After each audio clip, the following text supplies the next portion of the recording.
হত্যার বিচার দাবিতে সারা দেশে বিক্ষোভ। পদ্মা সেতুর জাজিরা প্রান্তে ব্লকের পরিবারের শোকের ছায়া।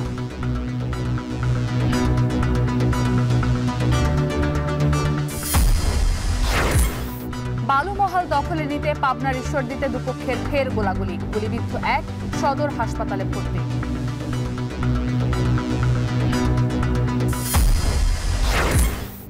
এবং পতিত সরকারের মতো চাঁদাবাজদের বিরুদ্ধেও রুখে দাঁড়াবে ছাত্র জনতা। সাতক্ষীরায় জুলাই পদযাত্রায় নাহিদ ইসলাম।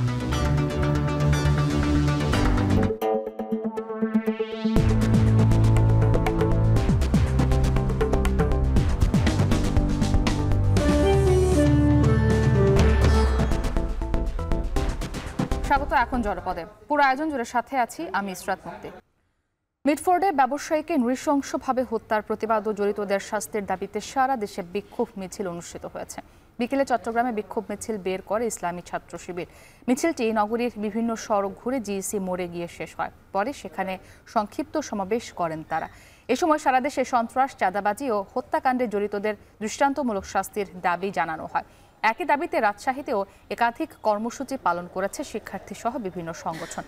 বিকেলে রাজশাহী বিশ্ববিদ্যালয় ক্যাম্পাসে বিক্ষোভ মিছিল করে ছাত্রদল। এ সময় ঢাকার মিটফোর্ডে ব্যবসায়ী সোহাগ হত্যার বিচার দাবি করেন তারা। এছাড়াও জাহাঙ্গীরনগর বিশ্ববিদ্যালয় সহ গাজীপুর, টাঙ্গাইল, শরীয়তপুর ও নওগাঁ সহ দেশের বিভিন্ন স্থানে বিক্ষোভ মিছিল অনুষ্ঠিত হয়েছে।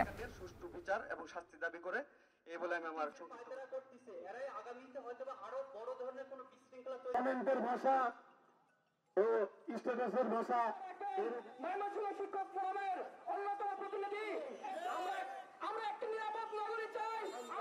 আমাদের মানুষের যে আকাঙ্ক্ষা, আমাদের ছাত্রদের action to action, direct action, direct action. আমরা যেন সবাই অ্যাকশন। এই দর্শকদের ঠিকানা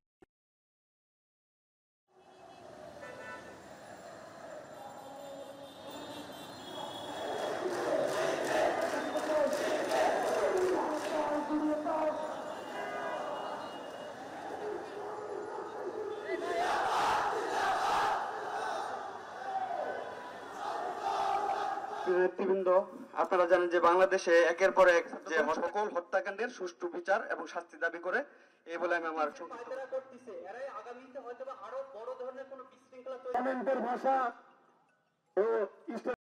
সোহাগের গ্রামের বাড়ি বরগুনায় নেমে এসেছে শোকের ছায়া। বাড়িতে চলছে মাতম। সকলেই চাইছেন হত্যাকারীদের দৃষ্টান্তমূলক শাস্তি। পরিবারের সদস্যদের দেখতে এসে সব ধরনের সহযোগিতার আশ্বাস দিয়েছেন বিএনপি নেতৃবৃন্দ। জিয়াদ মাহমুদের প্রতিবেদন।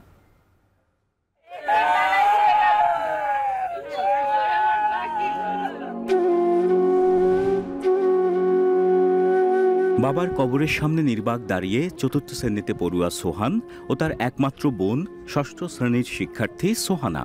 আর কখনোই ফিরে আসবেন না তাদের বাবা। ছোট্ট দুটি মনের এমন অনুভূতিতে চোখের কোণে বিষাদের মেঘ। সোহাগের মৃত্যুতে শোকের ছায়া নেমেছে বরগুনার ঢলুয়া ইউনিয়নের বান্দরগাছিয়া গ্রামে। বাবাকে কোথায়? আমার বাবাকে যারা মেরেছে আমি তাদের বিচার চাই, তাদের ফাঁসি চাই। ওদের এমন কঠিনতম শাস্তি হোক যাতে পরের বার কেউ এটা করতে গেলে 100 বার ভাবে। আল্লাহ আমরা যারা বিধবা করছে, আমার সন্তানের যারা বাবা হারা করছে, আল্লাহ তাদের বিচার করে। আপনারা এরকম সঠিক বিচার করবেন, জানি দ্বিতীয়বার এই কাজ করার সাহস না পায়। একটু ভাঙ্গারি ব্যবসা করে আর না, আর তারপর কইছে যে আমাদেরকে অর্ধা শেয়ার লওয়া লাগবে। ও বলছে যে আমি এত বছর বইয়া এই কষ্ট করে এই ব্যবসাটা দাঁড়া করছি, এটা তোমাদের আমি ভাগলাম না। রাজধানীর মিটফোর্ড হাসপাতালের সামনে নৃশংসভাবে হত্যা করা হয় ভাঙারি পণ্যের ব্যবসায়ী লালচাঁদ ওরফে সোহাগকে।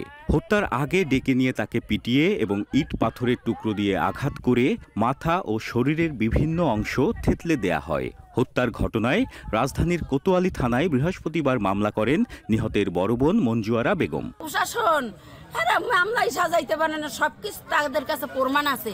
তারা খালি কয় কি ইট দিয়া ওই যে ছুরি দিয়ে এরকম করছে, কইবে যে বড় পাথর দিয়ে ছেঁচছে নাক মুখ, এই সব ভাঙ্গে ফেলাইছে। এগুলা কিছুই তারা উল্লেখ করে না। পাথর দিয়ে নির্মমভাবে হত্যা করা হয়েছে, বুকের উপরে উঠে পাড়া দেওয়া হয়েছে, এরকম পাড়াইছে যে আছে দেখ দেখ নাই নাই নাই নাই নাই করে লাশটার উপরে অনেক অত্যাচার করছে। আমার সন্তানের সব বাবা হারা করলো।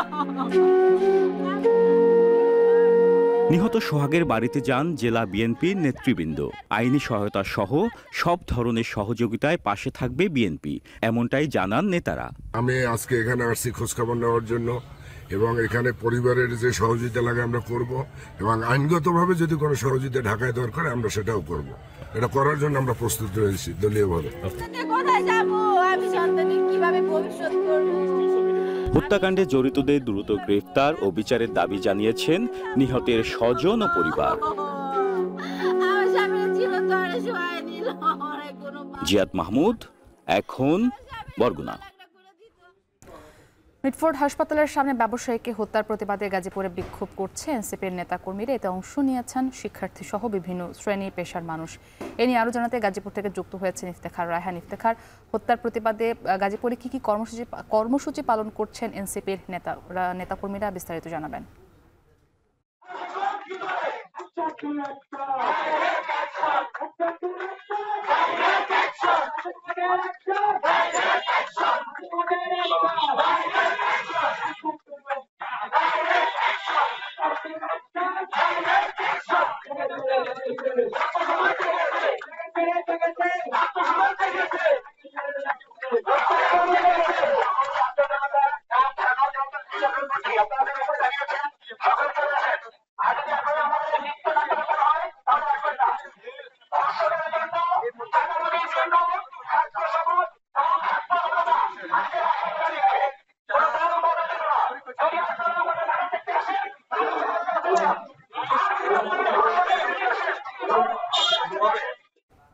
মিটফোর্ড হাসপাতালের সামনে ব্যবসায়ীকে হত্যার প্রতিবাদে গাজীপুরে বিক্ষোভ করছে এনসিপি নেতাকর্মীরা। আমরা যুক্ত ছিলাম সেখানে। মিটফোর্ড হত্যাকাণ্ডের ঘটনাকে দুঃখজনক উল্লেখ করে স্বরাষ্ট্র উপদেষ্টা জাহাঙ্গীর আলম চৌধুরী বলেছেন, সকল অপরাধীদের গ্রেপ্তার করে শাস্তি নিশ্চিতে কাজ করছে সরকার। শনিবার সকালে ঢাকা জেলা পুলিশ লাইন ও রিজার্ভ ফোর্স কার্যালয় পরিদর্শন শেষে তিনি এ কথা বলেন। কিছু ক্ষেত্রে অপরাধী ধরার গতি ধীর হলেও আইনশৃঙ্খলা বাহিনী নির্লিপ্ত নয় বলে দাবি করেন তারা। এই ঘটনা একটা সভ্য দেশে ঘটে, এটা কোনো সময় আশা করা যায় না। তো এটার জন্য যারা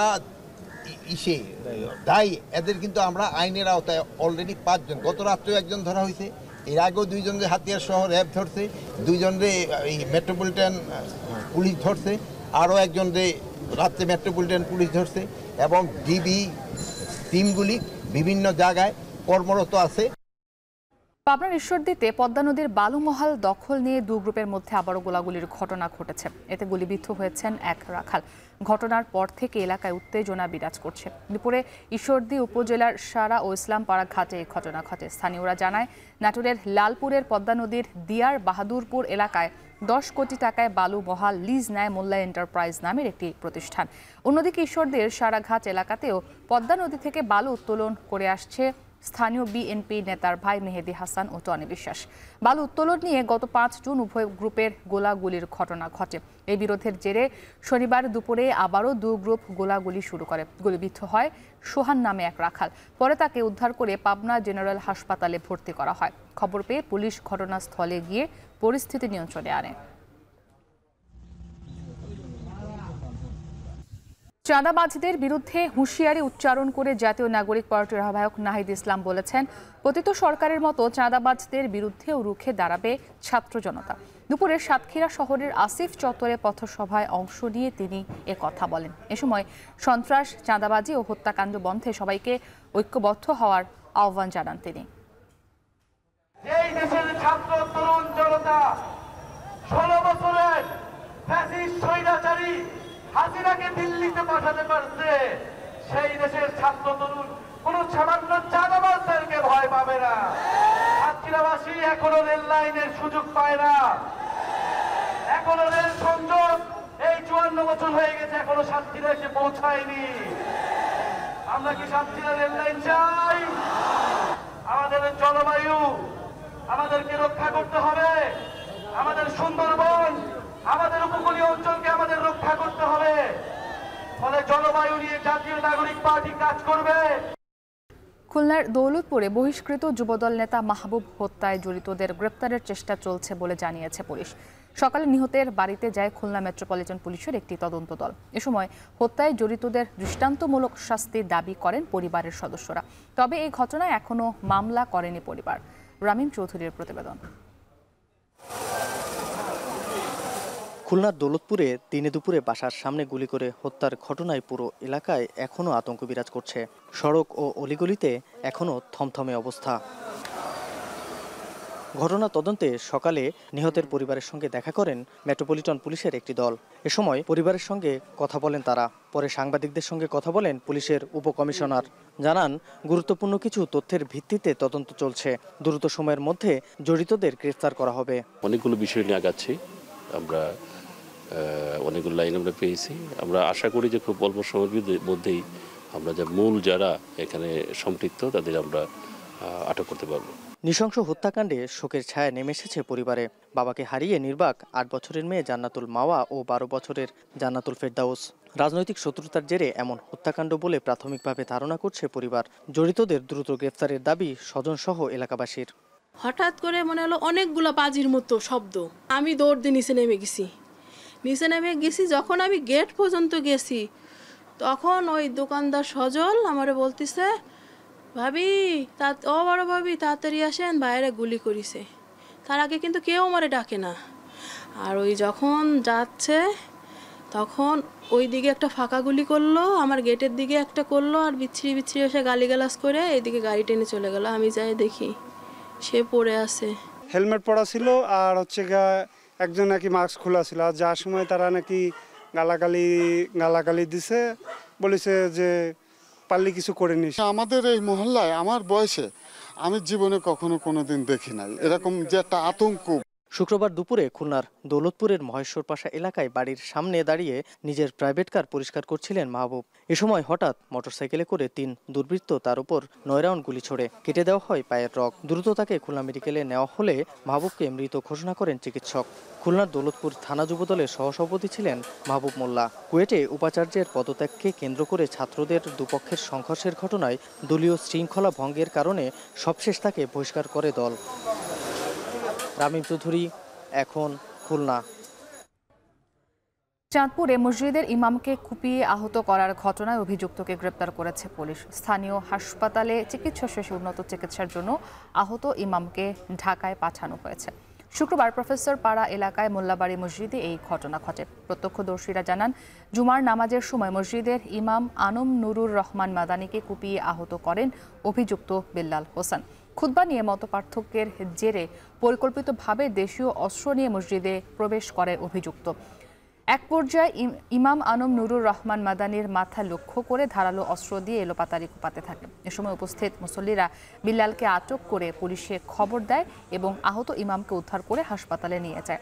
চাঁদপুর সরকারি জেনারেল হাসপাতালে প্রাথমিক চিকিৎসা শেষে উন্নত চিকিৎসার জন্য তাকে ঢাকায় পাঠানো হয়। এ ঘটনায় আহতের ছেলে আফনান কাফি গতকাল রাতে থানায় একটি মামলা দায়ের করেন।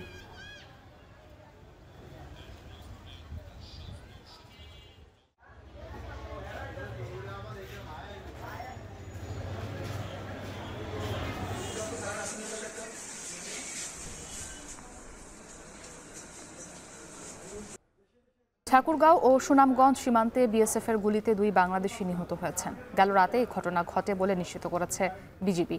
এর মধ্যে ঠাকুরগাঁওয়ের হরিপুর সীমান্তে ভারতীয় সীমান্তরক্ষী বাহিনীর গুলিতে আসগর আলী নামী এক বাংলাদেশি যুবক নিহত হন। স্থানীয়রা জানান, সীমান্তের 353 নম্বর এলাকা দিয়ে ভারতে প্রবেশ করে আসগর। এ সময় ভারতের কিষানগঞ্জ ব্যাটালিয়নের সদস্যরা তাদের লক্ষ্য করে গুলি চালায়। এতে ঘটনাস্থলেই তার মৃত্যু হয়। মরদেহটি ফেরত আনার জন্য পতাকা বৈঠকের আহ্বান করেছে বিজিবি। অন্যদিকে একই রাতে সুনামগঞ্জের দোয়ারা বাজারের বাগানবাড়ি সীমান্তে বিএসএফের গুলিতে শফিকুল ইসলাম নামে এক বাংলাদেশি নিহত হয়েছেন। স্থানীয়রা জানান, ভারত থেকে অবৈধভাবে গরু আনতে গিয়ে বিএসএফের গুলিতে আহত হয়। পরে স্থানীয়রা তাকে উদ্ধার করে দোয়ারা বাজার স্বাস্থ্য কমপ্লেক্সে নিয়ে গেলে চিকিৎসক তাকে মৃত ঘোষণা করেন।